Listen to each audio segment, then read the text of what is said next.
Back to news. తెలంగాణలో Janasena chief Pawan Kalyan పర్యటన రద్దయింది. రేపటి నుంచి పవన్ మున్సిపల్ ఎన్నికల ప్రచారంలో పాల్గొనాల్సి ఉంది. కేంద్ర మంత్రి కిషన్ రెడ్డి తెలంగాణ బీజేపీ చీఫ్ రామచంద్రరావుతో చర్చల తర్వాత ఇందుకోసం స్కెడ్యూల్ కూడా సిద్దమైంది. అయితే సడన్ గా తన టూర్ రద్దు చేసుకున్నారు పవన్ కళ్యాణ్. ఇదే ఇప్పుడు చర్చగా మారింది. పవన్ ప్రచారంపై తెలంగాణ బీజేపీలో విభేదాలొచ్చాయా? కొందరు నేతలు వ్యతిరేకించడం వల్లే ఆయన వెనక్కి తగ్గారా? తెలంగాణ పర్యటన రద్దు వెనుక అసలేం జరిగింది? ఈ విషయంపై టీఎన్ఏలో అనాలిసిస్ చేద్దాం. ఎస్ భరత్. సో పవన్ కళ్యాణ్ రేపు ఎల్లుండి 7-8 2 రోజుల పాటు మున్సిపల్ ఎన్నికల ప్రచారంలో పాల్గొనాల్సి ఉండే. కరీంనగర్, నిజామాబాద్ ఇంకా చాలా చోట్ల పాల్గొనాల్సి ఉండే. అంతా రెడీ అయిపోయింది. పవన్ కళ్యాణ్ నిన్న జనసేన తెలంగాణ నేతలతో కూడా సమావేశం పెట్టారు. ఎక్కడెక్కడ ప్రచారం చేయాలి, ఎంతమంది చేస్తున్నారని చెప్పి.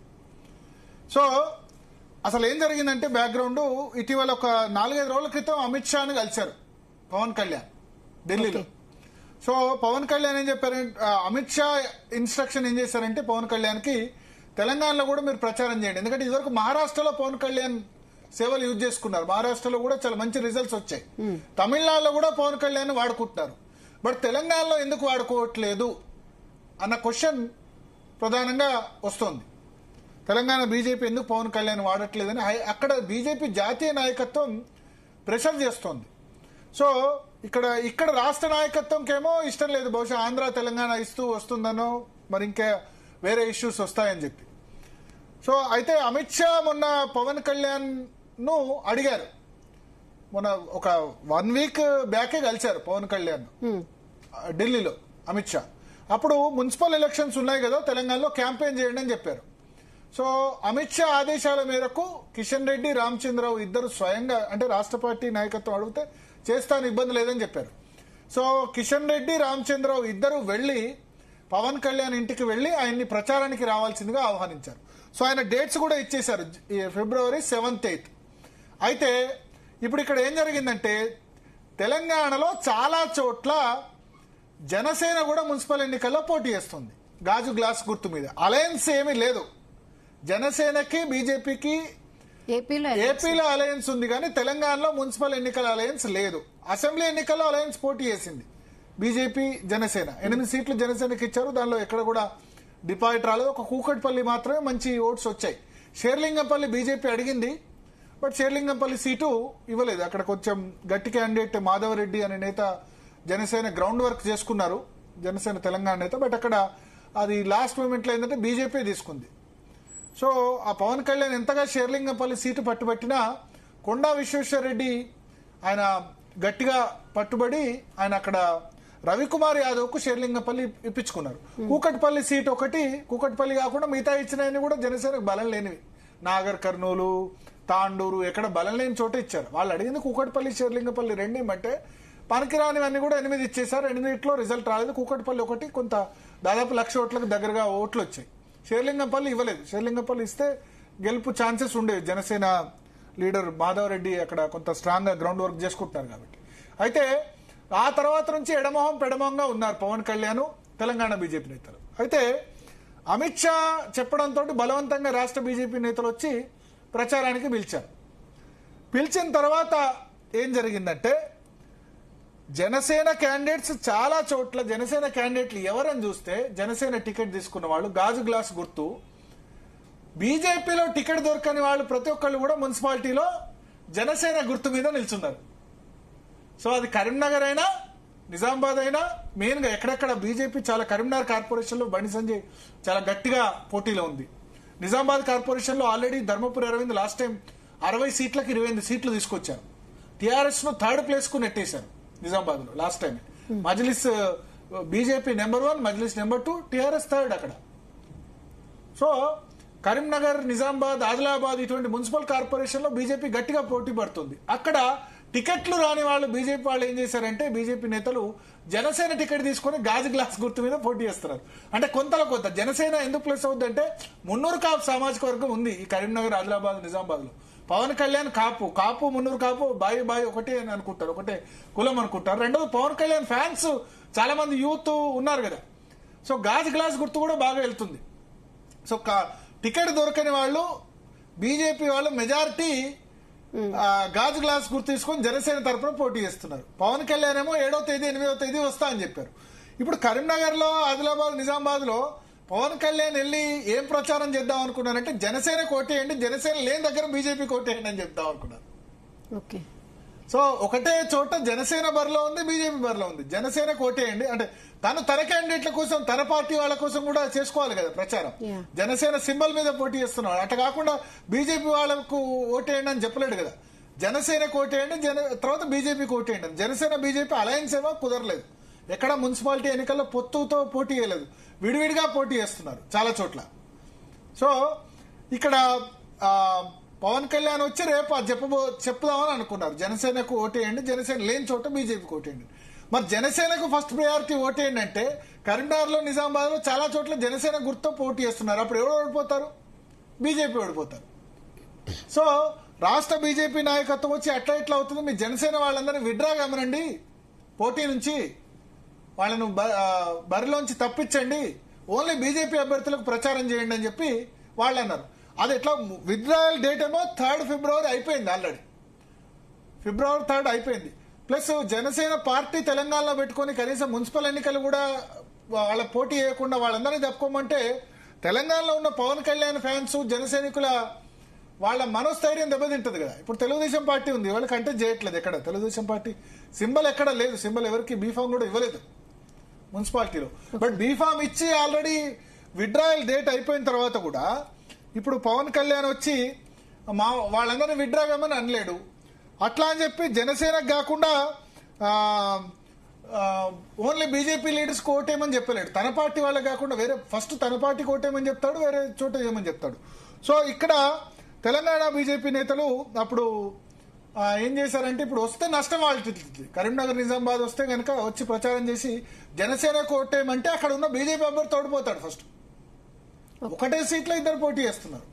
అందుకని చెప్పి పవన్ కళ్యాణ్కి ఇంకా చెప్పేశారు, మరి మీరు వచ్చి మళ్ళా మీరు జనసేన ఫస్ట్ జనసేనకు ఓటేయండి, సెకండ్ జనసేన లేని చోట బీజేపీకి ఓటేయండి అంటే నష్టం వాటి లేదు మాకే, అల్టిమేట్ గా ప్రచారం పిలిపించుకొని తన్నించుకున్నట్టు ఉంటది అని చెప్పి వాళ్ళు పవన్ కళ్యాణ్కి చెప్పారు. చెప్పడంతో పవన్ కళ్యాణ్ రద్దు చేసుకున్నాడు. సేమ్ అమిత్ షా కూడా ఇన్ఫార్మ్ చేశారట, ఇది ప్రాబ్లం ఉంది, అందుకని ఇక్కడ అమిత్ షా సూచనతో పవన్ కళ్యాణ్ ప్రచారం చేస్తున్నారు. పవన్ కళ్యాణ్ ఒరిజినల్ గా ప్రచారానికి అయితే లేరు. నిన్న జనసేన లీడర్స్ సమావేశం పెట్టి కూడా ఆయన ఎట్లా ప్రచారం, ఎట్లా ఎక్కడెక్కడ అవకాశాలున్నాయి ఏంది అని చెప్దాం అనుకున్నారు. బట్ ఇంతలో ఇది జరిగింది.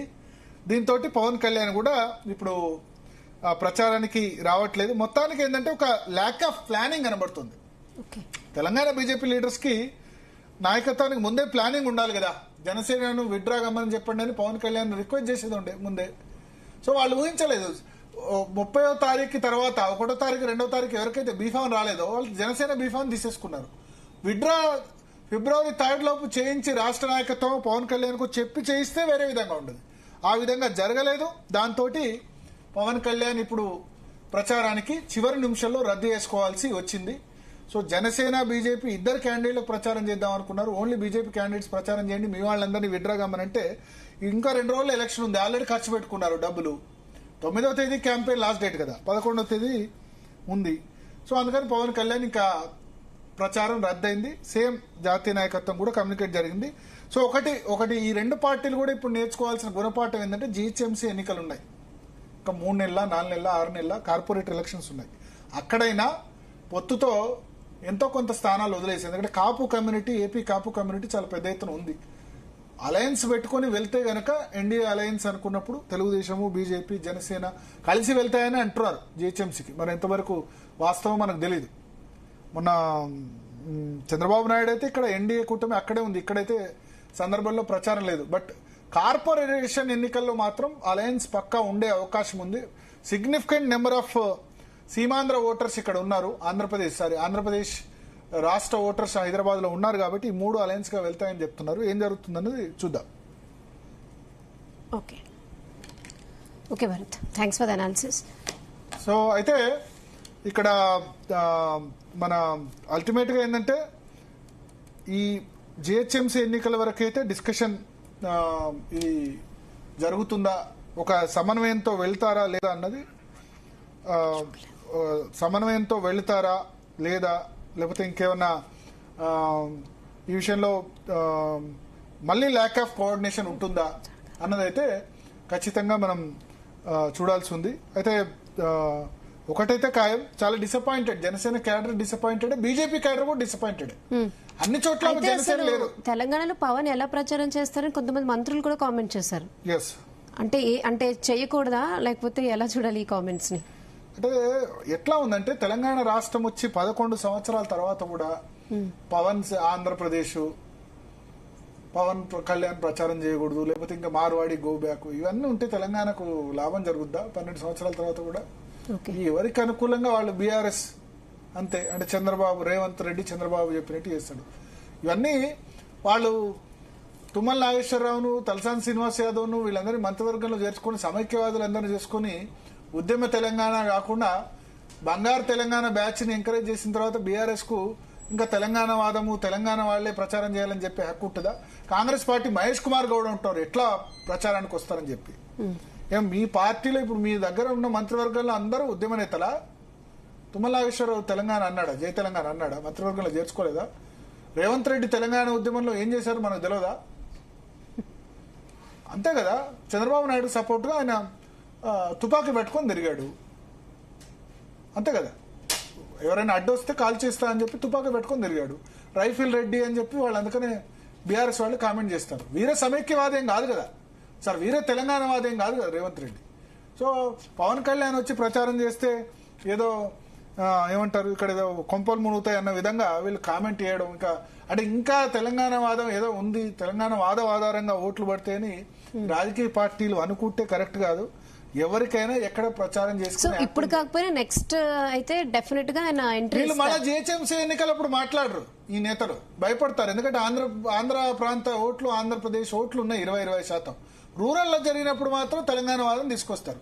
దమ్ముంటే మీ రాజకీయ పార్టీలను అడుగుతారు, బీఆర్ఎస్, కాంగ్రెస్, బీజేపీ, ఏ పార్టీ దమ్ముంటే, మీకు దమ్ముంటే జిహెచ్ఎంసీ ఎన్నికల్లో తెలంగాణ వాదం తీసుకురండి అంటే అప్పుడేమో ఆంధ్ర ఓట్లు కావాలంటే. ఇప్పుడు మున్సిపాలిటీలో జిహెచ్ఎంసీలు జరుగుతలేదు కాబట్టి, మిగతా చోట్ల జరుగుతున్నాయి కాబట్టి వాళ్ళు ప్రచారం అవసరం లేదు, వీళ్ళు ప్రచారం అవసరం లేదు. అన్ని పార్టీలు శుద్ధపూసలు, వీళ్ళు they are opportunist.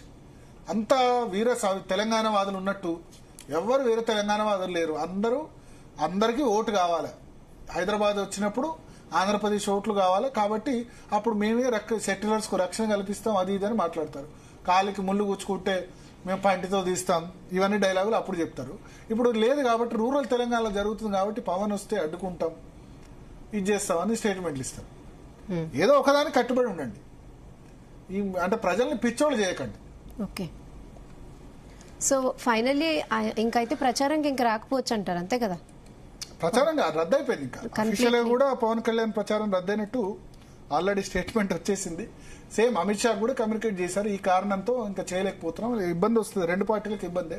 Pawan Kalyan కూడా ఓన్లీ బీజేపీ వాళ్ళకి. పవన్ కళ్యాణ్ తన పార్టీ కోసం మరి పని చేసుకోరంటారా? ఎందుకంటే ఆయన కూడా నెక్స్ట్ స్ట్రాంగ్ అవ్వాలి కదా, ఇది ఆయనకి నెగటివ్ అవ్వదా? అంటే తన పార్టీ మొత్తం సీట్లో ఇప్పుడు 2900 వార్డులు ఉన్నాయి, దానిలో ఒక 150-200-300 చోట్ల పోటీ చేస్తుందేమో కదా.